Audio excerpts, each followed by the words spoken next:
میرے پیارے آقا صلوات و تسلیم کے پیارے دیوانوں، اعلیٰ حضرت امام اہل سنت فاضل بریلوی رضی اللہ تعالیٰ عنہ جب نعت گوئی کے حوالے سے بات کرتے ہیں تو خود کہتے ہیں کہ نعت گوئی کوئی آسان فن نہیں ہے۔ نعت مصطفیٰ کہنا یہ کوئی آسان فن نہیں ہے، بلکہ یہ بہت ہی نازک معاملہ ہے، اور یہاں معاملہ ایسا ہوتا ہے کہ اگر کچھ بات آگے بڑھی، حد سے آگے بڑھے، تو خطرہ رہتا ہے کہ کہیں الوہیت میں نہ پہنچ جائیں، اور اگر کچھ کمی ہو تو کہیں ایسا نہ ہو کہ تنقیص کے ہم مرتکب ہو جائیں۔ تو لہذا کہتے ہیں حمد کہنا آسان ہے کہ وہاں بڑھنے میں کوئی حد نہیں، جتنی زیادہ توصیف کرو تو وہاں کوئی حد نہیں ہے، لیکن نعت کا معاملہ اس سے مختلف ہے، کیونکہ نعت کہنے میں دونوں طرف سے حد بندی ہے، نہ بڑھا جا سکتا ہے نہ کچھ کمی کی جا سکتی ہے۔ اس حد میں رہ کر کے کلام کہنا، اس حد میں رہ کر کے اشعار کہنا، نعت کہنا، یہ بہت ہی نازک معاملہ ہے۔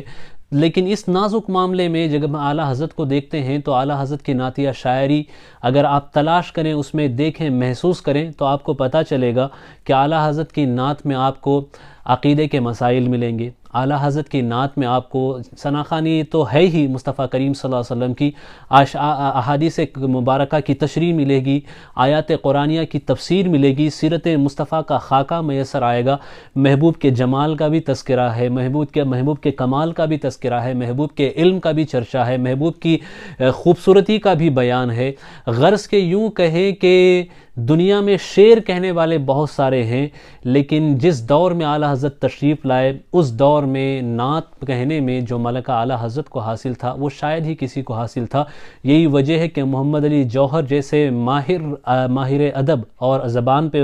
دسترس رکھنے والے لوگ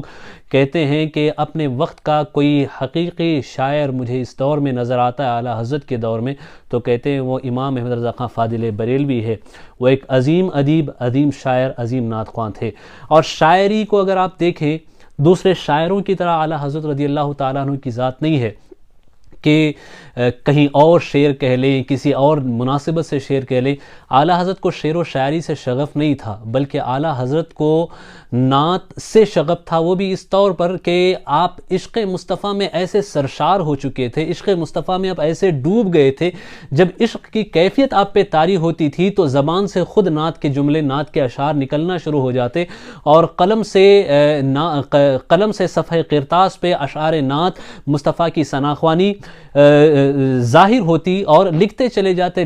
جاتے، اور اعلیٰ حضرت کو شعر لکھنے کے لیے دنوں رات خم و پیچ،